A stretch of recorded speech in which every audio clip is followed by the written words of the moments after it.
Chapter 11, Part 3, The Terrible and the Beautiful, Scenes, 1121 to 1134. Introduction when beauty turns terrible. Scene. The brilliance of Krishna's cosmic form still floods the battlefield. The light that revealed creation now begins to unveil its counterpart, dissolution. The radiance that once inspired reverence now strikes awe mingled with fear. Arjuna, standing at the threshold of divinity, witnesses the universe not as separate moments of birth and death, but as a continuous flow of both. Then, the celestial vision deepens into paradox. Gods and sages bow in worship, while demons and warriors tremble in terror. The same form that nurtures creation also consumes it.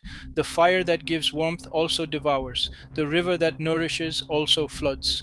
In Krishna's Vishwarupa, Arjuna sees time itself vast, impartial, unstoppable. He realizes that the beauty of life cannot exist without the terror of change. The divine is not limited to comfort, kindness, or peace. It is also the law that ends cycles, the power that breaks, so something new may begin. In front of him, entire legions of warriors, friends, foes, and family are being drawn into the blazing mouths of Krishna's universal form. It is the most profound and frightening revelation. God is not only the creator but also the destroyer. The battlefield that once seemed tragic now appears inevitable, a stage of divine rhythm where birth and death are merely waves. Now, for us, this is the hardest part of spirituality, to embrace that the same force that creates life also takes it away. We long for God to be gentle, kind, and predictable, but Krishna's revelation breaks that illusion. The divine is wholeness itself, light and shadow, growth and decay, joy and grief. Modern life, with its obsession for comfort and control, resists this truth. We fear endings of relationships, careers, bodies, but Krishna shows that endings are also beginnings in disguise. Destruction is not cruelty, it is transformation. What we call loss is the divine clearing space for renewal. To truly see God, we must stop editing reality. We must allow both the beauty and the terror of existence to coexist as Arjuna does now. Focus. Spiritual maturity is not escaping duality but embracing it. True wisdom sees creation and destruction as two breaths of the same divine life. Scene 1121. Gods and beings tremble. Scene. The hosts of gods enter into you, some with folded hands in praise, others trembling in fear, calling out your names and glories. Then, the vision widens beyond Arjuna's own reaction. Even celestial beings, the gods themselves, are divided between devotion and dread. Some bow, singing hymns of praise, others shrink back in fear of Krishna's immeasurable power. This is not contradiction, it is cosmic balance. Love and awe coexist before the infinite. Arjuna sees that divinity is not partial, it inspires worship in the wise and terror in the proud. Those who live in harmony with Dharma see Krishna as radiance. Those who resist truth see him as fire. Now, this is true even in our lives. When life flows according to our desires, we call it grace. When it challenges or destroys what we cling to, we call it punishment. But the divine acts through both. The same sun that gives light also casts shadow. The same truth that frees one soul can terrify another. Spirituality isn't about avoiding fear, it's about understanding it. To feel small before vastness is not weakness, it's the beginning of reverence. The gods tremble because they know, before eternity, even divinity bows. Focus. Fear of the divine is not dread but awe. When you tremble before truth, you are closer to God than when you pretend control. Scene 11.2. The universe bows in reverence. Scene. The Rudras, Adityas, Vasas, Sadyas, Vishvadevas, Ashvins, Maruts, Gandharvas, Yakshas, Siddhas all gaze upon you in wonder. Then Arjuna's vision becomes symphonic. He sees celestial hosts, gods of elements, guardians of directions, singers of heaven, and sages of wisdom, all surrounding Krishna's cosmic form. The entire hierarchy of the universe stands in one vast circle of reverence. This is not mythology, it is metaphysics, the realization that every aspect of existence, subtle or gross, conscious or elemental, pays homage to the same center. Everything bows to consciousness, to truth, to God. Now, in modern terms, this verse teaches that even natural forces, light, wind, gravity, sound, operate according to divine intelligence. Nothing exists apart from sacred law. When we act in alignment with that law, truth, compassion, purpose, life harmonizes. When we resist it, chaos ensues. The gods of the Vedas symbolize principles that still guide our world: order, energy, creativity, knowledge. All of them converge in the same source. For the modern seeker, bowing means aligning, living in sync with the divine rhythm, rather than fighting it. Focus. The wise live in alignment with divine order. Reverence is not ritual, it's cooperation with truth. Scene 1123. The terrible majesty. Scene.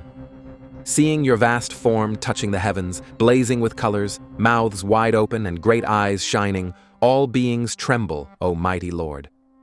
Then Arjuna's vision turns both glorious and terrifying. Krishna's form now stretches across heaven, his countless mouths open like fiery portals. His gaze, all-seeing and unblinking, penetrates existence itself. The entire cosmos quivers before that sight. For Arjuna, the emotion is complex reverence mixed with primal fear. The beauty he admired has become too vast to bear. This is not contradiction but revelation. Creation's gentleness and destruction's power are two sides of the same face. Now, this verse reflects the human experience of confronting truth without filters. We love the divine when it comforts, but fear it when it confronts. Yet both are real. The universe is sustained not only by love, but by law, the impartial justice that maintains balance. Modern seekers often want spirituality without intensity, peace without confrontation, light without fire. But truth is whole. The same energy that heals can also shatter illusions. The same awareness that uplifts can also expose. Focus. The divine is not safe but sacred. True reverence begins when you stop asking God to be small enough to fit your comfort. Scene 11.24. Seeing the world within the fire. Scene. The worlds enter into you, terrified, and so do I. Seeing your blazing mouths and vast forms, O Vishnu, I can no longer find peace. Then Arjuna's voice trembles. The awe that once lifted him now overwhelms him. He sees whole worlds, cities, armies, civilizations being drawn into Krishna's fiery mouths, as if time itself were devouring existence. The universe he thought he knew is being consumed before his eyes. He realizes that nothing stands outside divine will, not even fear or death. The same Lord who nourishes also ends. Arjuna's peace collapses not into despair but into surrender. He no longer clings to the illusion that anything is permanent. Now, this mirrors our own awakening when we confront impermanence, the loss of loved ones, the aging body, the end of illusions. The mind resists, the heart trembles, but the soul whispers, all returns to the source. Krishna's fiery mouths are not cruelty. They are the passageways of renewal. What enters them is transformed, not annihilated. Destruction is simply creation's reset. Focus. When life burns away your certainties, it's not punishment but purification. Let what ends in fire be reborn in truth. Scene 1125. Faces of Fury. Scene. Seeing your faces blazing like the fires of dissolution, O Vishnu, I see no beginning, middle, or end. You consume all directions with your radiance. Then Arjuna now sees Krishna as the force of dissolution, the fire that ends cosmic cycles. The countless mouths, once beautiful, now roar with power that no being can resist. The entire sky is aflame with divine energy radiating from every direction. There is no safe space outside divinity. Everything is engulfed in it. For Arjuna, this is both revelation and initiation. The friend who once smiled beside him has become eternity itself. The finite can no longer separate itself from the infinite. Now, we too experience this when divine truth consumes our illusions, when what we clung to for identity, comfort, or certainty burns away. The experience feels like chaos, but is actually clarity. The radiance that consumes also liberates. Krishna's fire is the truth that spares nothing false. It dissolves ego, pretense, and separation. What remains is essence, pure awareness. Focus. The light that ends illusions reveals eternity. Do not fear divine fire. It burns only what is not you. Scene 1126. The warriors enter the flames of time. Scene. All the sons of Dhritarashtra, along with Bhishma, Drona, Karna, and the chief warriors of our side, are rushing into your mouths, terrible with tusks. Some are caught between your teeth, their heads crushed. Then the vision reaches its most terrifying realism. Arjuna sees his beloved elders, teachers, cousins, all the heroes of the battlefield being swallowed by Krishna's flaming mouths. He watches Bhishma's nobility, Drona's wisdom, Karna's valor all consumed by divine time. This is the hardest truth for the heart to bear. Even the virtuous, even the great must pass. Death is not injustice, it is the law of transformation. Arjuna realizes that this war is not driven by hatred or ambition but by destiny, Krishna's form as time devours all. Now, this verse confronts the modern reader with mortality. Every civilization, every name, every story will one day dissolve. Yet the divine remains not in memory, but in the living pulse of existence. Understanding this truth removes fear. When we know everything perishes, we begin to live fully, love deeply, and act courageously. Krishna's mouths of fire are the same as life's impermanence. What they take away, they return in new form. The wise do not mourn endings, they serve the eternal that outlasts them. Focus. Time is the mouth of God, it consumes forms but not essence. When you accept mortality, you touch immortality. Scene 1127, rushing toward destiny. Scene. As rivers flow swiftly toward the ocean, so do all these heroes of the world rush into your blazing mouths. Then, the vision becomes movement vast, unstoppable. Arjuna watches as the great warriors of both sides surge toward Krishna's fiery mouths, drawn not by force, but by destiny. Their march is inevitable, like rivers returning to the sea. None resist, none turn away. The cosmic tide of time pulls all toward dissolution. Arjuna realizes that even free will has limits within the grand design. Every life, every battle, every decision ultimately serves the unfolding of divine order. The war before him is no longer human chaos, but a celestial necessity. Now, this verse mirrors our relationship with time and fate. We all rush, knowingly or not, toward our destinies. The ego imagines control, but life moves according to deeper currents: birth, growth, decay, and renewal. The mature soul stops fighting the flow and learns to align with it. To live spiritually is to recognize that time is not enemy, but teacher. Each moment carries us closer to the ocean of the infinite, dissolving what is temporary, revealing what is eternal. Focus, flow with divine rhythm. Life is not against you, it is leading you home to the source. Scene 1128, time devours all. Scene. As moths rush swiftly into a blazing fire and perish, so these beings enter your mouths with great speed and are destroyed. Then, the vision turns even more fierce. Arjuna sees armies rushing toward Krishna's fiery jaws like moths to flame, mesmerized, helpless, and consumed in light. This is not cruelty, it is the law of life itself. The moth's destruction is its destiny, it seeks light even at the cost of form. For Arjuna, this is unbearable yet enlightening. He realizes that death is not chaos, but participation in divine process. The fire does not punish, it transforms. Every end feeds the continuation of creation. Now, for us, this verse speaks of how humanity runs toward desires and attachments that eventually consume us. We chase wealth, power, and pleasure like moths to flame until ego burns and truth remains. The fire is not outside. It is within the inner call of transformation that destroys illusions. Spiritual awakening often begins in such burning when old identities dissolve and clarity shines. The flame of God is the end of ignorance, not of life. Focus. Let divine fire consume your illusions, not your soul. What perishes in truth's light was never truly you. Scene 1129, the fiery mouths of time. Scene. You lick up all worlds with your flaming tongues, devouring them from every side. Your fierce rays fill the universe with heat and light. Then, Arjuna's description grows more vivid and cosmic. Krishna's mouths are tongues of fire consuming creation. His energy radiates in all directions, nothing escapes, nothing is wasted. The same flames that devour also illuminate.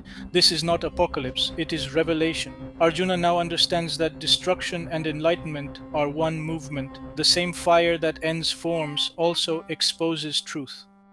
Now, this scene reveals the dual nature of divine power.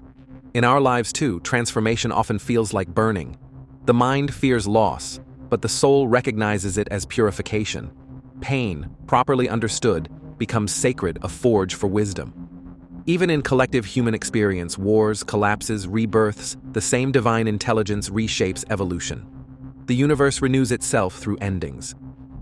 Focus, God's fire purifies, not punishes. Trust the burn, it reveals the eternal light behind change. Scene 1130. You devour all worlds. Scene. Tell me, who are you in this terrible form? Have mercy. I bow to you. Reveal your purpose, O Supreme Lord. Then Arjuna, trembling, finally speaks. The unbearable vision drives him to surrender. He can no longer comprehend what he sees. Beauty and horror have merged into one. With palms joined, he pleads, "Who are you in this blazing form that devours worlds?" This moment marks Arjuna's complete humility. The friend and teacher he once knew has become the boundless mystery of existence itself. Arjuna's question is not curiosity, it's reverence. He no longer seeks control or victory, only understanding. Now, this scene represents every seeker's cry during awakening. When the familiar collapses, when what you thought was God no longer fits your image, the only prayer left is surrender. You ask not for comfort, but for truth. The divine often reveals itself this way, stripping away illusions of separation and ego until all that remains is awe. When you say, "Who are you?" from the depth of surrender, the answer comes not in words, but in revelation. Focus, surrender replaces certainty. The soul's most powerful question is not why me, but who are you? Scene 1131. I am time, the destroyer of worlds. Scene. I am time, the mighty destroyer of worlds. I have come to consume all beings. Even without you, the warriors arrayed here shall cease to exist. Then Krishna finally answers. The truth thunders across eternity. Time itself is the divine in motion, the inexorable current that brings all things to fulfillment. Creation, growth, decay, and death are not separate acts, but phases of the same eternal dance. Arjuna hears these words and understands destiny. The war is not random, not cruel, it is the unfolding of divine law. Even without his participation, these events would occur. His choice is not whether the war happens, but whether he becomes instrument or obstacle. Now, this is one of the most profound revelations in all of world philosophy. God does not merely create time, He is time. Every change, every birth and death, every moment passing is Krishna's movement. When we fight impermanence, we fight God.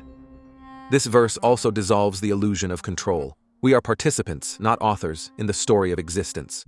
Freedom lies not in escaping destiny, but in aligning with it. Focus, time is divine movement, flow with it and you become free. Resist it and you suffer illusion. Scene 1132, become my instrument. Scene. Therefore arise, O Arjuna, be my instrument in this divine work. Those already doomed by destiny shall perish. You will only fulfill what is ordained. Then Krishna's words turn compassionate again. He invites Arjuna not to despair, but to participate. The purpose of the vision was never to terrify, but to liberate him from the burden of ego. Arjuna need not carry the weight of outcomes. His role is simply to act as channel for divine will.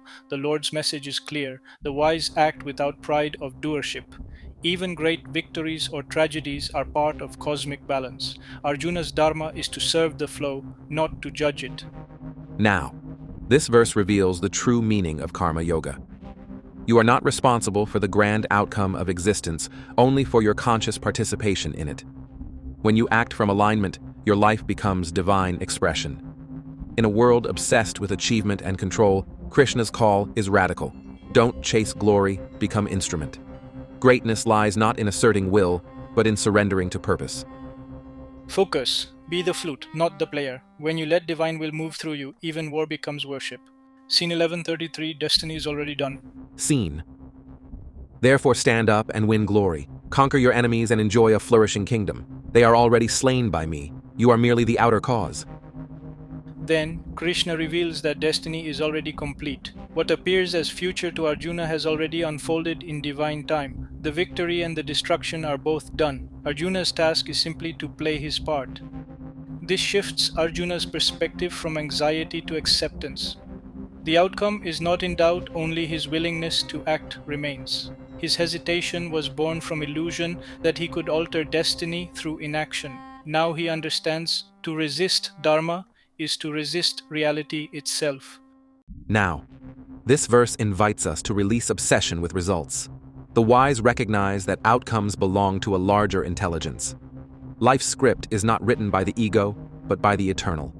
Freedom lies in fulfilling one's role wholeheartedly, not in controlling what follows. Modern seekers can apply this truth in daily life, act with integrity, let go of attachment, and trust the unfolding. Destiny is not external fate, but the deeper rhythm of divine order. Focus, let go of the illusion of control. Play your role with devotion. The universe already knows its ending. Scene 1134, Arjuna's realization. Scene: slay Drona, Bhishma, Jayadratha, Karna, and other heroes already killed by me. Do not hesitate.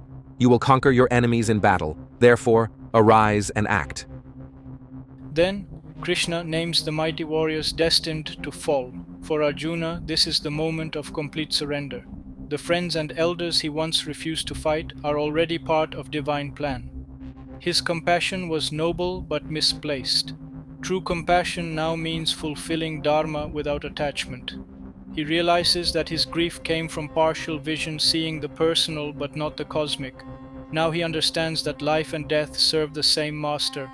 His task is not to mourn, but to move, not to fight for ego, but for duty aligned with divine purpose. Now, this verse liberates every seeker from guilt over necessary action. Sometimes life calls us to make hard decisions, to end something, to walk away, to confront truth. Spiritual maturity means acting from clarity, not sentimentality. The heart can love deeply, even as it fulfills higher duty. Krishna's message transcends war. It is about courage to live truth, even when it demands sacrifice. Focus. True surrender is courageous action guided by divine will. When you see God in destiny, hesitation dissolves. Closing summary. When God reveals himself as time. Scene: the vision reaches its terrifying, transformative climax.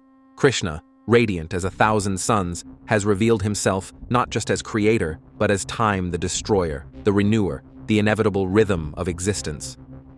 Then Arjuna witnessed all beings rushing helplessly into divine fire, 11:27, 11:28, the tongues of God consuming worlds, 11:29, and heard Krishna declare, I am time, the destroyer of worlds, 11:31. Yet this revelation is not doom but deliverance. By showing destruction as divine, Krishna frees Arjuna from the illusion of tragedy. The battlefield becomes the stage of eternity, not cruelty. Krishna calls Arjuna to act not as slayer, but as servant of cosmic law, 11:30, 11:34. The message resounds through all ages. Act without fear, for the outcome already belongs to the divine. Now, this vision changes how we see life and death. The same God who smiles in creation also blazes in destruction. Every loss, every ending, every death participates in divine renewal. To see time as sacred is to stop clinging and start living. In our world, where we fear uncertainty and avoid endings, Krishna's revelation restores balance. It teaches that surrender is not defeat, but participation. The divine doesn't ask blind obedience, only alignment. The moment we stop resisting life's flow, even destruction becomes beauty, and mortality becomes meaning. Arjuna's trembling heart symbolizes all of us frightened by impermanence, yet secretly yearning to see the truth beyond it. Krishna's cosmic revelation answers that yearning. The eternal wears all faces, creator, destroyer, redeemer, and we are all part of that divine unfolding. Focus. Time is God in motion. When you see eternity and change, endings become beginnings and fear transforms into awe.